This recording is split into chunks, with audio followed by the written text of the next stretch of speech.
नमस्कार दोस्तों, स्वागत है के साथ आपके सामने मौत। यहाँ पर चलेंगे सबसे पहले और बड़ी डिटेल आपको बताएंगे दोस्तों। राहुल गांधी की ओर से देश के लोगों को रोजगार के लिए बड़ा वादा किया गया है, बताएंगे क्या कुछ कहा इन्होंने। और इसी के साथ में भारतीय जनता पार्टी के खिलाफ जबरदस्त बगावत के संदेश मिल रहे, बताएंगे आपको बीजेपी के नेताओं ने जहां पर एक और अमित शाह और मोदी के फैसले का विरोध करना शुरू कर दिया है, तो भारतीय जनता पार्टी की वरिष्ठ नेता उमा भारती ने भी अब जेपी नड्डा के खिलाफ जबरदस्त मोर्चा खोला है, बताएंगे क्या कुछ कहा इन्होंने दोस्तों। बड़े खुलासे की धमकी दी गई है और बीजेपी के सांसद विधायक एक दूसरे से भिड़ गए हैं दोस्तों, बताएंगे कहां से जुड़ी हुई बड़ी अपडेट सामने आ रही है। साथ साथ एसबीआई के द्वारा सुप्रीम कोर्ट में याचिका दाखिल करने के मामले पर कंटेम्प्ट ऑफ कोर्ट की याचिका दाखिल की गई है दोस्तों, बताएंगे क्या है पूरा मामला। इसी के साथ में इंडिया गठबंधन ने बिहार के अंदर एक और बड़ा खेला किया है, बताएंगे आपको। एक बड़े नेता को साथ में लाने के लिए बड़े सीटों का ऑफर किया गया है दोस्तों, बताएंगे किस तरीके का समीकरण बिहार के अंदर भी बदलता दिखाई दे रहा है लोकसभा चुनाव से जुड़ी हुई। फटाफट सारी बड़ी अपडेट आप तक पहुंचाएंगे दोस्तों, लेकिन उससे पहले अगर आप भी मानते हैं कि देश भर के अंदर जबरदस्त परिवर्तन की लहर दिखाई दे रही है, तो इस वीडियो को लाइक करके लाल बटन दबाकर चैनल को सब्सक्राइब करके बेल आइकन दबाकर कमेंट बॉक्स में जय हिंद जय भारत जरूर लिखेगा। चलते हैं सबसे पहले और बड़ी खबर की तरफ, जहां पर राहुल गांधी की भारत जोड़ो न्याय यात्रा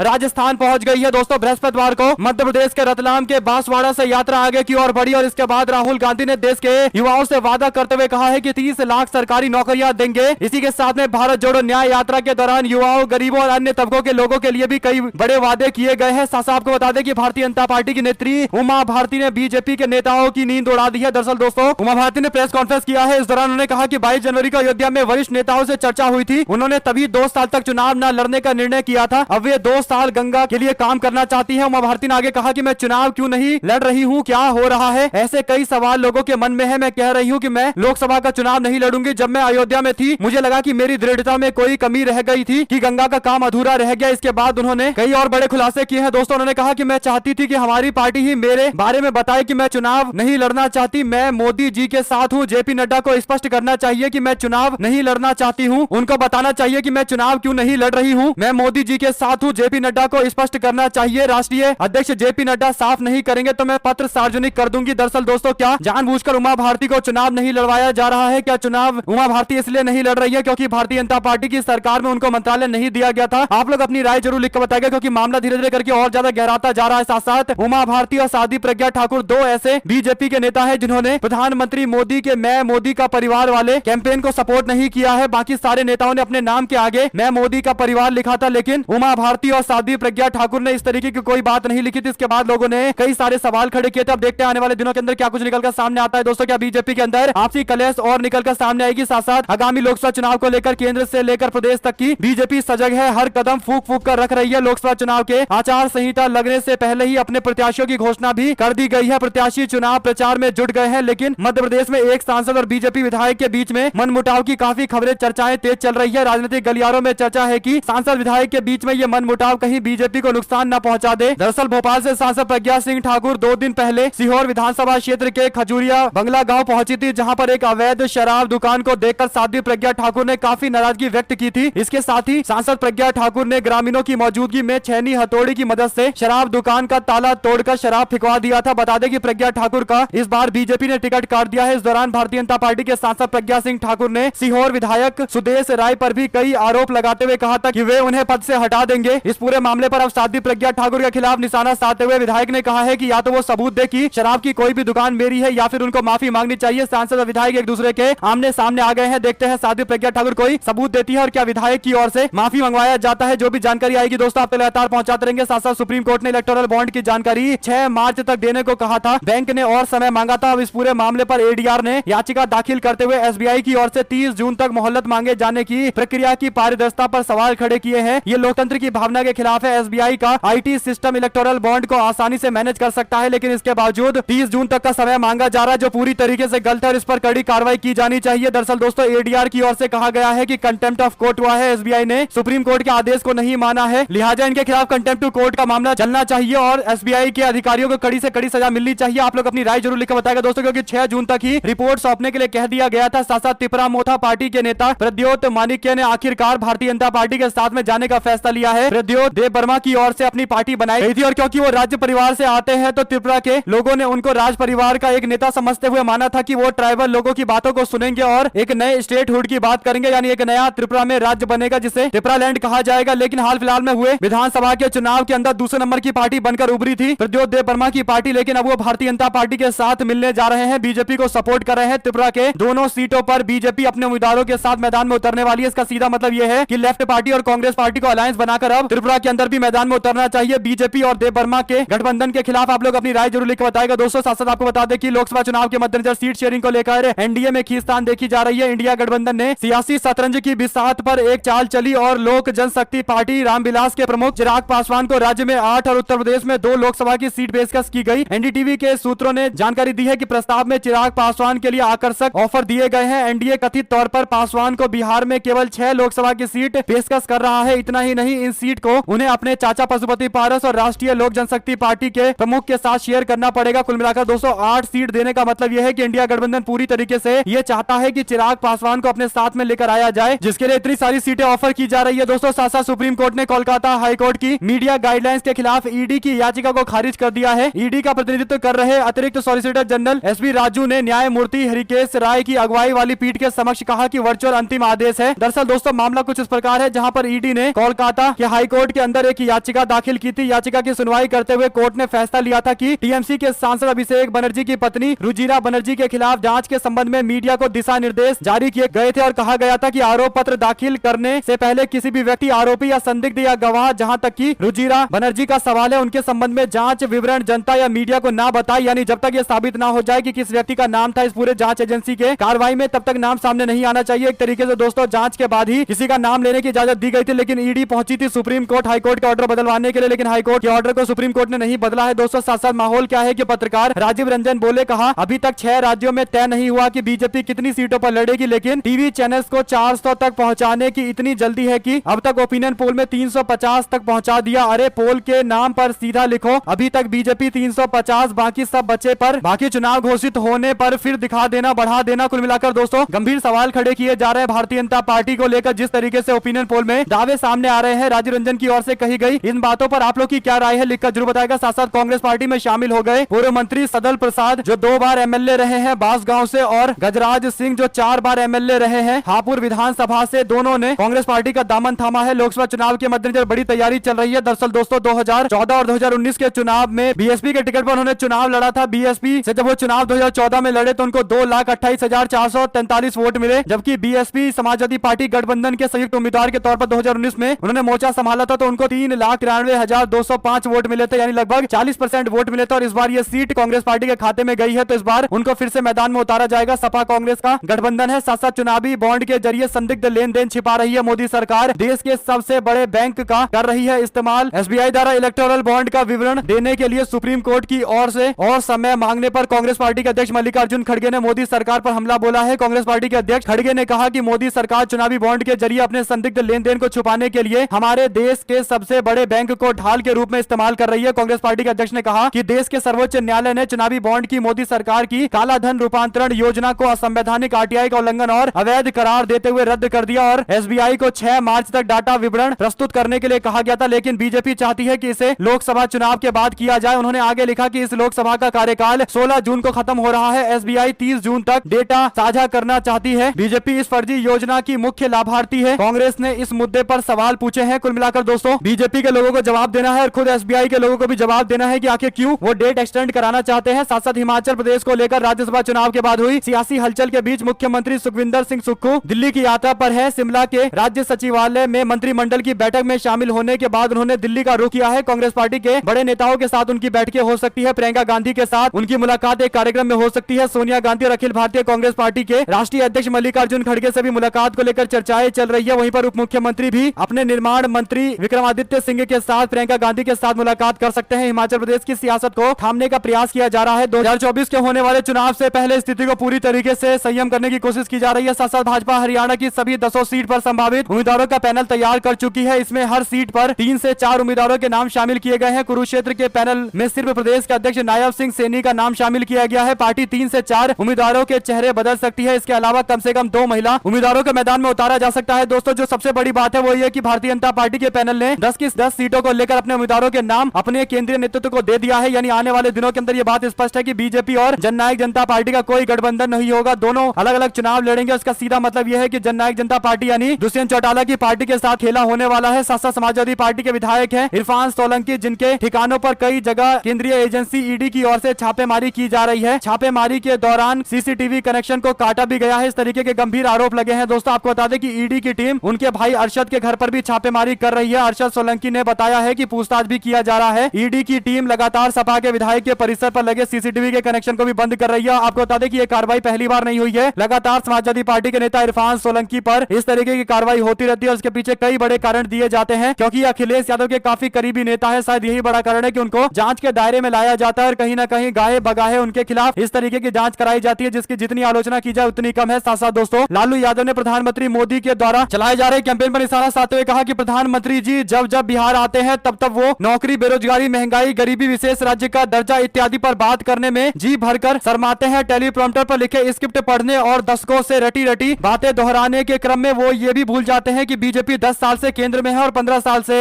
बीजेपी सत्ता में है बिहार के अंदर। प्रधानमंत्री मोदी एक विपक्ष की तरह बिहेव करते हैं। दरअसल दोस्तों लालू यादव की ओर से ही प्रधानमंत्री मोदी और बीजेपी के लोगों पर परिवारवाद को लेकर जो निशाना साधा गया था, उसके बाद ही बीजेपी के लोग मैं भी मोदी का परिवार कैंपेन चला रहे हैं। लालू यादव की ओर से कही गई इन बातों पर आप लोग अपनी राय जरूर लिखकर बताएगा। दोस्तों साथ साथ क्या अब हिंदू धर्म को लेकर कोई बयान नहीं देंगे? दरअसल दोस्तों समाजवादी पार्टी के जब नेता थे स्वामी प्रसाद मौर्य तो आए दिन कोई ना कोई हिंदू धर्म को लेकर बयान देते रहते थे। रामचरितमानस से लेकर हिंदू धर्म के बारे में अलग अलग तरीके की टिप्पणियां करते रहते थे, जिसके कारण समाजवादी पार्टी को बार बार सफाई देनी पड़ती थी कि ये इनका निजी बयान है। इसके बाद उन्होंने अपनी अलग पार्टी बना ली है, लेकिन अब वो कोई बयान नहीं दे रहे हैं। ऐसा कोई भी बयान सामने नहीं आने के बाद समाजवादी पार्टी के नेता आईपी सिंह बोले, कहा अब हिंदू धर्म और रामचरितमानस के खिलाफ एक शब्द क्यों नहीं बोल रहे सम्राट जी? ये सवाल पूछा जा रहा है। दोस्तों उन्होंने कहा था कि मैं पिछले जन्म सम्राट चंद्रगुप्त मौर्य था। इस तरीके की टिप्पणी पर आप लोग अपनी राय जरूर लिखकर बताएगा। दोस्तों साथ साथ बांसगांव विधानसभा से 2 बार के विधायक जो कांग्रेस पार्टी में शामिल हुए हैं, उनके आने के बाद कांग्रेस पार्टी के प्रदेश नेताओं ने इच्छा जाहिर की है कि पार्टी अब इन सीटों पर भी चुनाव लड़ने की तैयारी कर रही है। साथ साथ असम के अंदर नागरिकता संशोधन कानून को लेकर बड़ी जानकारी सामने आई है। असम में विपक्षी दलों ने सिटीजनशिप अमेंडमेंट एक्ट को लेकर विरोध की चेतावनी दी है। विपक्षी दलों ने कहा कि अगर उनकी मांगे पूरी नहीं हुई तो इस मुद्दे को लेकर 9 मार्च को विरोध प्रदर्शन करेंगे। विपक्ष ने मांग की कि प्रधानमंत्री नरेंद्र मोदी नागरिकता संशोधन कानून के इस मामले पर उनकी आपत्तियों को सुने, वरना जोरदार प्रदर्शन किया जाएगा। विपक्षी एकता मंच ने सभी विपक्षी दलों की एक बड़ी गुट बनाई है दोस्तों, जो हस्तक्षेप करने की मांग कर रहे हैं। प्रधानमंत्री मोदी का एक यात्रा होने वाला है, 2 दिवसीय यात्रा 9 तारीख को, और इस दौरान विरोध प्रदर्शन करने की बात कही गई है। हालांकि असम के डीजीपी कह रहे हैं कि कोई भी इस तरीके के अगर कोई ऐसी कार्रवाई करेगा तो उसके खिलाफ कड़ी से कड़ी कार्रवाई की जाएगी, पैसे वसूले भी जाएंगे। साथ साथ दोस्तों श्रावस्ती में भारतीय जनता पार्टी के कार्यालय पर पहुंचकर बीजेपी के अपने लोग ज्ञापन सौंपते हुए नरेंद्र मोदी और अमित शाह के खिलाफ नारेबाजी कर रहे हैं। भारी प्रदर्शन करते हुए बीजेपी के ये नेता कह रहे हैं कि बाहरी उम्मीदवार को यहाँ पर लाकर थोप दिया गया है, हम लोगों के ऊपर थोप दिया गया है, जिसको हम स्वीकार नहीं करेंगे। आप लोग इस पूरे मामले पर अपनी राय जरूर लिखकर बताएगा। दोस्तों इसी के साथ में बीजेपी में शामिल होने के बाद बोले, कोलकाता हाईकोर्ट के पूर्व जज बंगाल की भ्रष्ट सरकार के खिलाफ पूरी ताकत के साथ लड़ाई लड़ेंगे। अभिजीत गंगोपाध्याय ने कहा कि पूरी तरीके से भ्रष्ट वर्तमान राज्य सरकार के खिलाफ पूरी ताकत से लड़ने के लिए बीजेपी में शामिल हुआ हूं। पार्टी ने मुझे जो जिम्मेदारी सौंपी है उसे ईमानदारी पूर्वक हर संभव कोशिश करूंगा कि धरातल पर लेकर आया जाए। अभिजीत गंगोपाध्याय जो कोलकाता हाईकोर्ट के जज हैं, उन्होंने आखिरकार भारतीय जनता पार्टी ज्वाइन कर ली है। इस्तीफे के मात्र 2 दिनों के अंदर ही ये ज्वाइनिंग हो गई है, जिस पर सुप्रीम कोर्ट के अंदर भी मामला पहुंच सका है दोस्तों, और जज को आगे का कदम उठाने पर रोक लग सकती है। आप लोग अपनी राय जरूर लिखकर बताइए, क्या किसी जज को तत्काल इस्तीफा देकर 2 दिनों के अंदर किसी पॉलिटिकल पार्टी में शामिल होना चाहिए, और वो भी उस राज्य के अंदर जिस राज्य में उसने राज्य सरकार के खिलाफ गलत गलत टिप्पणियां की थी। भ्रष्टाचार के मामले को लेकर जज के तौर पर उन्होंने कई सारी बातें कही थी। क्या माना जाएगा कि उन्होंने निष्पक्ष होकर कहा था, या फिर उनके दिमाग में पहले से ही था कि विपक्ष के लोगों को संतुष्ट किया जाए, यानी बीजेपी के लोगों के हित को बात कही जाए, जिसके कारण ममता बनर्जी सरकार की छवि खराब होगी और जज साहब को बाद में टिकट मिल जाएगा, बीजेपी से चुनाव लड़ पाएंगे। कई सारे गंभीर सवाल खड़े होते हैं, क्योंकि पूरे इंस्टीट्यूशन का मामला है। साथ साथ दोस्तों मिर्जापुर के अंदर मंत्री अनुप्रिया पटेल ने मुख्यमंत्री योगी आदित्यनाथ को एक लेटर लिखा है और विंध्य विश्वविद्यालय के शिलान्यास का आग्रह किया है। महिला विश्वविद्यालय जमालपुर में शिलान्यास का आग्रह किया गया है। चुनाव आचार संहिता लगने से पूर्व शिलान्यास का आग्रह किया गया है दोस्तों। और अब क्योंकि लोकसभा के चुनाव नजदीक आ गए हैं, तो ऐसे में अब उन्हें पार्टी के कार्यकर्ताओं से मुलाकात करने जाना है, स्थानीय लोगों से भी मुलाकात करना है, और स्थानीय लोग सवाल पूछेंगे कि आपने तो ये वादा किया था, कब वादा पूरा करेंगे? तो इसके बाद उनको जवाब तो देना पड़ेगा, और यही बड़ा कारण है कि अब वो चाह रही है कि आनन फानन में जल्द से जल्द कार्रवाई को आगे बढ़ाया जाए और जनता को कम से कम दिखाने के लिए ही शिलान्यास कर दिया जाए। अगर आप भी मानते दोस्तों कि चुनाव की तैयारियों को लेकर ही ऐसा किया जा रहा है, तो अपनी राय जरूर लिखा जाएगा। साथ साथ भारतीय जनता पार्टी के सांसद प्रताप सिम्हा को तगड़ा झटका लगा है। दरअसल कोर्ट ने प्रताप सिम्हा के खिलाफ मीडिया में चल रही रिपोर्ट को पहले रोकने के लिए कहा था, लेकिन अब कोर्ट की ओर से कांग्रेस पार्टी के स्पोक पर्सन लक्ष्मण और तमाम तरीके के मीडिया वालों को इस बात से आजादी दे दी है कि अब उन पर कोई रोक टोक नहीं है। वो प्रताप सिम्हा के बारे में कुछ भी बोल सकते हैं, उनके बारे में टिप्पणियां कर सकते हैं। इससे पहले मैसूर के कांग्रेस पार्टी के स्पोक पर्सन को लेकर कोर्ट की ओर से ऑर्डर सामने आया था दोस्तों। आप लोग अपनी राय जरूर लिखकर बताएगा। साथ साथ चिराग पासवान को 8 सीटें दी जा रही है, तो लोगों ने चिराग पासवान से कहा कि अगर सही में 8 सीटों का ऑफर आपको इंडिया गठबंधन कर रहा है तो चिराग पासवान जी तुरंत एक्सेप्ट कर लीजिए, नहीं तो आपका भी वही हाल हो जाएगा जो झारखंड के पूर्व मुख्यमंत्री जेवीएम पार्टी के नेता बाबूलाल मरांडी का हुआ था। बाद में उनको अपनी पार्टी का बीजेपी में विलय कराना पड़ रहा था। अगर आप बीजेपी में में विलय कराना पड़ा था। आप लोग अपनी राय जरूर लिखकर बताएगा दोस्तों। इसी के साथ में कांग्रेस पार्टी के सांसद राहुल गांधी को चुनाव आयोग ने एडवाइजरी जारी की है। इसमें राहुल गांधी को बयानबाजी करने पर अधिक सावधान और सतर्क रहने की सलाह दी गई है। इस पूरे मामले पर अब कांग्रेस पार्टी की ओर से भी प्रतिक्रिया दी गई है। दिग्विजय सिंह बोलते हैं कि यह बिल्कुल गलत है। इलेक्शन कमीशन ऑफ इंडिया पक्षपात कर रहा है। जब मोदी खुलकर कर्नाटका चुनाव में बजरंगबली के नाम पर वोट मांग रहे थे, जब नरेंद्र मोदी पुलवामा के शहीदों के नाम पर वोट मांग रहे थे, तो क्या इलेक्शन कमीशन ऑफ इंडिया को इसकी चिंता नहीं थी? इलेक्शन कमीशन ऑफ इंडिया, चुनाव आयोग बीजेपी के बयानों पर चुप्पी क्यों साध के रखा है? जयराम रमेश ने भी दिग्विजय सिंह के बयान का समर्थन किया। उन्होंने कहा कि ये मोदी इवेंट मैनेजर है, हर चीज को इवेंट बना देते हैं। जम्मू कश्मीर के दौरे को लेकर यह टिप्पणी की गई है। सूत्रों के मुताबिक चुनाव आयोग ने राहुल गांधी द्वारा पिछले दिनों नरेंद्र मोदी को पनौती और जेब कतरा जैसे शब्दों से संबोधित किए जाने को लेकर एडवाइजरी जारी की है। इसे लेकर भारतीय जनता पार्टी ने चुनाव आयोग में शिकायत भेजी है। आप लोग अपनी राय जरूर लिखकर बताएगा दोस्तों। साथ साथ देवरिया में भारतीय जनता पार्टी के कैंडिडेट रविंद्र कुशवाहा का विरोध किया था ओपी राजभर ने। उन्होंने कहा था कि पता नहीं कौन से कैंडिडेट को यहाँ पर लेकर आए हैं, इससे अच्छा तो उन्होंने दूसरे कैंडिडेट का नाम सुझाया था। इसके बाद ओपी राजभर को मंत्री बनाया गया और भारतीय जनता पार्टी के प्रत्याशी रविंद्र कुशवाहा खुद देवरिया पहुंचे हैं। देवरिया पहुंचने के बाद उन्होंने कहा कि ओपी राजभर को कुछ गलतफहमी हुई है। सलेमपुर लोकसभा में विपक्षी नहीं है, जो भी आएगा बुरी तरीके से हार कर जाएगा। सदर रेलवे स्टेशन पर रविंद्र कुशवाहा का बीजेपी के लोगों ने स्वागत किया है। दोस्तों कुल मिलाकर भारतीय जनता पार्टी अपने सहयोगियों को ही एक साथ एकजुट नहीं रख पा रही है और यही बड़ा कारण है कि बीजेपी के सहयोगी भारतीय जनता पार्टी के कैंडिडेट का विरोध करने से भी पीछे नहीं हट रहे हैं। साथ साथ दोस्तों अखबार में छपी इस खबर का संज्ञान लेना बेहद जरूरी है। सरकार भ्रष्ट अधिकारियों को संरक्षण नहीं दे रही तो इसकी जांच सक्षम एजेंसी से कराई जाए। इस कमाई में इनका साथ भ्रष्टाचार करने वाले भी दे रहे हैं। दरअसल दोस्तों न्यूज अखबार में छपी एक रिपोर्ट के अनुसार भ्रष्ट निदेशक पर योगी सरकार का हंटर चलना जरूरी है, इस तरीके से आर्टिकल लिखा गया है। इस पर आईपी सिंह ने कहा कि मोदी जी आपकी जांच agency ED, CBI, income tax Yogi सरकार के तमाम अफसरों के घरों, संस्थानों व उनके बेनामी संपत्तियों पर छापा कर डालेगी। शायद कोई अफसर हो जिसकी हैसियत 500,000 करोड़ रुपए से कम की हो। हर फाइल पर रिश्वत ली जाती है। प्रधानमंत्री का डायलॉग है, न खाऊंगा न खाने दूंगा। उनकी बहुत सी बेनामी संपत्ति हम सबके संज्ञान में है। प्रधानमंत्री मोदी और भाजपा के लोगों से कहा जा रहा है कि अब योगी सरकार के अफसरों पर भी कार्रवाई की जाए। अगर ऐसी कार्रवाई की जाएगी तभी माना जाएगा कि जो डायलॉग प्रधानमंत्री मोदी मारते हैं उस डायलॉग का कोई मीनिंग है, कोई मतलब है। साथ साथ दोस्तों महाराष्ट्र के अंदर प्रकाश आंबेडकर का बीजेपी पर बड़ा वार, कहा बिना ईवीएम हैक किए हुए 400 पार कर पाना तो बहुत मुश्किल है या फिर यूं कहिए असंभव है। उनका निशाना बीजेपी की ओर था। लोकसभा चुनाव को लेकर भाजपा के लोग जो 400 सीटें जीतने का दावा कर रहे हैं, इसी पर निशाना साधते हुए मीडिया से बात करते उन्होंने कहा कि वीवीपैट पर्ची मतदाताओं तक पहुंचनी चाहिए और इसे वेरीफाई किया जाना चाहिए। उसके बाद ही उसे बैलेट बॉक्स में डाला जाना चाहिए। हम इसके लिए चुनाव आयोग से मिलने जा रहे हैं। साथ ही उन्होंने ईवीएम की काउंटिंग के बाद नतीजे आने की उम्मीद जाहिर की है। कुल मिलाकर दोस्तों आप लोग इस पूरे मामले पर क्या राय देना चाहते हैं लिखकर जरूर बताएगा। साथ साथ पीपल्स डेमोक्रेटिक पार्टी यानी पीडीपी पार्टी की प्रमुख नवा मुफ्ती ने प्रधानमंत्री मोदी के जम्मू कश्मीर के कार्यक्रम को लेकर निशाना साधा। उन्होंने कहा कि भारतीय जनता पार्टी निर्वाचन क्षेत्र को संबोधित करने के लिए यहाँ पर कार्यक्रम का आयोजन कर रही है। यानी प्रधानमंत्री मोदी का कोई सरकारी कार्यक्रम नहीं है बल्कि बीजेपी का ये प्रचार वाला कार्यक्रम है। उन्होंने आरोप लगाया है कि सरकारी कर्मचारियों को प्रधानमंत्री मोदी के कार्यक्रम स्थल पर जबरन लेकर आया जा रहा है। उनको कड़ाके की ठंड के बावजूद रात भर जगाकर बसों से यहाँ पर लाया जा रहा है ताकि भीड़ दिखाई जाए, ताकि भारतीय जनता पार्टी ये बताने की कोशिश में सफल हो पाए कि उन्होंने 370 हटाकर सही निर्णय लिया है। कुल मिलाकर दोस्तों प्रधानमंत्री मोदी की रैली को लेकर उमर अब्दुल्ला की ओर से भी निशाना साधा गया था। साथ साथ नागरिकता संशोधन कानून को लेकर क्या जोरदार प्रदर्शन होने वाला है। गृह मंत्री अमित शाह ने नागरिकता संशोधन कानून को लेकर एक बड़ी घोषणा की। उन्होंने कहा कि लोकसभा चुनाव के ऐलान से पहले सीएए यानी सिटीजनशिप अमेंडमेंट एक्ट का नोटिफिकेशन आ जाएगा। इसके बाद अलग अलग तरीके से कयास लगाए जा रहे। उत्तर प्रदेश के डीजीपी प्रशांत कुमार ने इसको लेकर स्पष्ट कहा है कि उनकी पुलिस तैयार है। नागरिकता संशोधन कानून लागू होने के बाद कोई भी कानून व्यवस्था से नहीं कर पाएगा खिलवाड़। डीजीपी प्रशांत कुमार ने एक साक्षात्कार में कहा कि पुलिस के पास कानून व्यवस्था बनाए रखने की जिम्मेदारी है और हम शांति व्यवस्था के साथ किसी को खिलवाड़ नहीं करने देंगे। उन्होंने कहा कि अगर हमारे पास डाटा प्रोटेक्शन के तरीके हैं तो हमारे पास डंडे भी है। डीजीपी प्रशांत कुमार ने एक साक्षात्कार में कहा कि पुलिस के पास कानून व्यवस्था बनाए रखने की जिम्मेदारी है। आप लोग इस पूरे बयान पर क्या राय देना चाहते हैं दोस्तों लिखकर जरूर बताएं, क्योंकि नागरिकता संशोधन कानून को लेकर अमित शाह बार बार मीडिया एजेंसियों में जाकर कह रहे हैं कि कानून तो आएगा, जल्द लेकर आएंगे और चुनाव से पहले लेकर आएंगे। तो इसका मतलब 2-4 दिनों में नोटिफिकेशन आने वाला है। और असम के अंदर भी एक संगठन बन चुका है जो तैयारी कर रहा है जोरदार विरोध की दोस्तों। और ऐसे ही उत्तर प्रदेश के अंदर भी जोरदार विरोध हो सकता है। शायद यही बड़ा कारण है कि डीजीपी की ओर से कहा जा रहा है कि उनकी तैयारी भी पूरी है, वो किसी भी तरीके से पब्लिक प्रॉपर्टी को नुकसान नहीं पहुंचाने देंगे। लेकिन सवाल सबसे बड़ा यह है कि क्या सच में नागरिकता संशोधन कानून का नोटिफिकेशन आने वाला है? क्या नोटिफिकेशन लोगों से पूछकर लोगों की राय मशवरे के बाद लेकर आया जाएगा या फिर पुराने नोटिफिकेशन को ही फिर से जारी कर दिया जाएगा? साथ साथ भारतीय जनता पार्टी ने जेडीयू, बीजू जनता दल और Jana Sena party, RLD party, SSP party के साथ गठबंधन कर लिया है। लेकिन भाजपा के लोग कह रहे हैं कि एक अकेला प्रधानमंत्री मोदी के खिलाफ, बीजेपी के नेताओं के खिलाफ पूरा का पूरा विपक्ष एकजुट है। यानी विपक्ष ने इंडिया गठबंधन बनाया है ताकि मोदी जी को चुनाव हराया जाए। लेकिन हकीकत यह है कि भाजपा के गठबंधन में ज्यादा लोग हैं, ज्यादा पार्टियां हैं। ऐसा है कि अकेले यूपीए के सामने बीजेपी ने पूरी फोर्स खड़ी कर रखी है चुनाव के लिए। यानी उल्टा ही दावा किया किया जाता है कि मोदी के सामने सब एकजुट हो गए, जबकि हकीकत तो एकदम उल्टी है। आप लोग अपनी राय जरूर लिखकर बताएगा दोस्तों इस पूरे मामले को लेकर कि क्या एक अकेला सब पर भारी जो मोदी को लेकर कहा जाता है क्या वो सच है, या फिर सब मिलकर राहुल गांधी के खिलाफ लड़ रहे हैं। एक अकेला राहुल गांधी सब पर भारी, इनके लिए ये नारा होना चाहिए। आप लोग की जो भी राय हो लिखकर जरूर बताएगा, क्योंकि इंडिया गठबंधन के ऐलान के साथ ही आप लोग जानते हैं कि बीजेपी ने कैसी कैसी पार्टियों के साथ अलायंस किया है। हमारे साथ